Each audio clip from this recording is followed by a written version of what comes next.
कर रहे हैं और इस चर्चा की शुरुआत सिविल लाइन से आने वाले माननीय सदस्य ने की।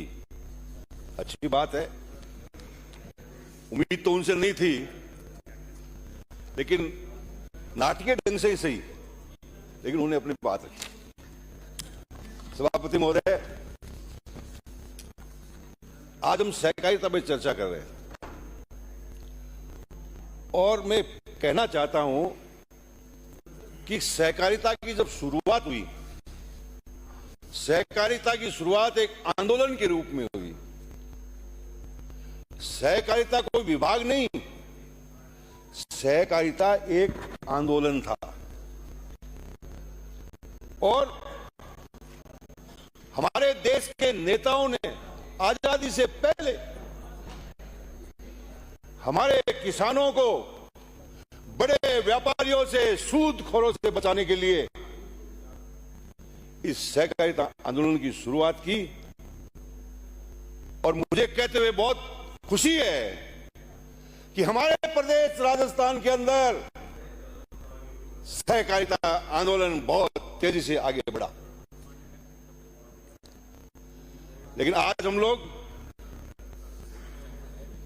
ये कहते हैं कि सहकारिता एक आंदोलन के रूप में थी और एक क्रांति आई, तो हमें आज बैठ के विचार करना पड़ेगा कि आज सहकारिता की स्थिति क्या है, हमारी सहकारिता किस दौर से गुजर रही है। अरे सहकारिता से जो लोग जुड़ते थे अपना गर्व महसूस करते थे कि हम सहकारिता से जुड़े हैं, लेकिन आज स्थिति क्या है? आज क्या स्थिति है सहकारिता की? आज भ्रष्टाचार की भेंट चढ़ा हुआ है हमारा सहकारिता आंदोलन, भ्रष्टाचार की भेंट चढ़ा हुआ है। सभापति महोदय, इस सदन के अंदर 200 लोग चुन के आए और अपनी आत्मा से पूछे कि कितने लोग हैं ऐसे जो सहकारिता से जुड़े हुए हैं और सहकारिता को बढ़ावा देना चाहते हैं। आज इसकी कमी आई है।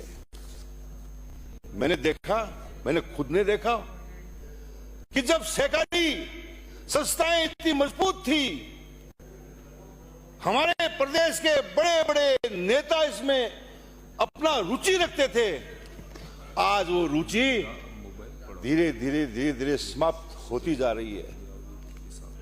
हमारे मंत्री महोदय डॉक्टर साहब बहुत भले आदमी हैं, बहुत धीर और गंभीर हैं। उनसे उम्मीद की जा सकती है कि इन 4 सालों के अंदर इस सहकारिता आंदोलन को जिंदा करेंगे।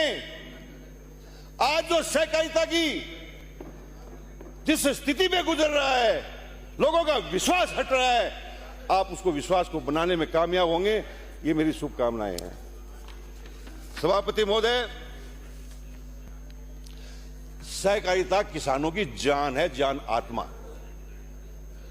और मैंने पहले भी कहा, आप भी स्वीकार करते हैं इस बात को कि इस विभाग में भ्रष्टाचार नीचे तक घुस गया और ये चुनौती है, हम सबके लिए चुनौती है कि जो सहकारिता ग्रामीण क्षेत्र की अर्थव्यवस्था है, उस अर्थव्यवस्था को चकनाचूर होते हुए देख रहे हैं हम, वो उसको बचाने का काम करेंगे। सभापति महोदय, कुछ चीजों का वर्णन करना चाहता हूं। क्रय विक्रय सहकारी संघ, भूमि विकास बैंक, कोऑपरेटिव बैंक, होलसेल भंडार, दुग्ध उत्पादन सहकारी संघ, आप इन पर जरा विचार करिए, इनके क्या हालात हैं। क्रय विक्रय सहकारी संघ आज किस दौर से गुजर रहा है?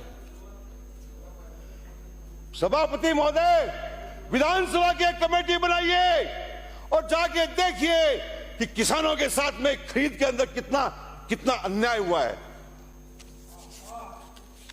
आप जाके देखिए, किसान अपनी फसल को एमएसपी पे बेचने के लिए जब वो मंडी में लाता है, बिना पैसे दिए हुए उसका अनाज नहीं तुलता। यह सच्चाई है। और जो पैसे नहीं देता है उसके अनाज में कमी निकाल दी जाती है।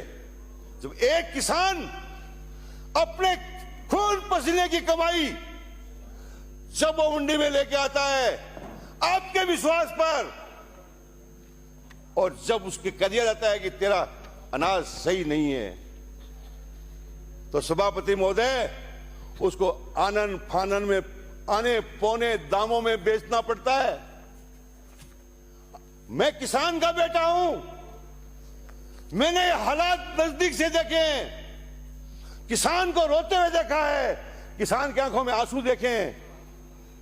लेकिन आज इस स्थिति को बदलने की आवश्यकता है, बदलने की आवश्यकता है। बहुत गहराई तक फैल गया यह भ्रष्टाचार, गहराई तक। ये इतना पैसा कमा रहे हैं तोलने वाले लोग, आप कल्पना नहीं कर सकते। सभापति महोदय, हमारे प्रदेश में बाजरा सबसे ज्यादा पैदा होता है। बाजरा सबसे ज्यादा पैदा होता है।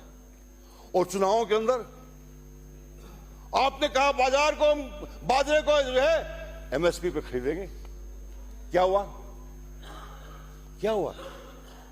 किसान देखता रह गया, अपने को ठगा हुआ महसूस किया किसान ने।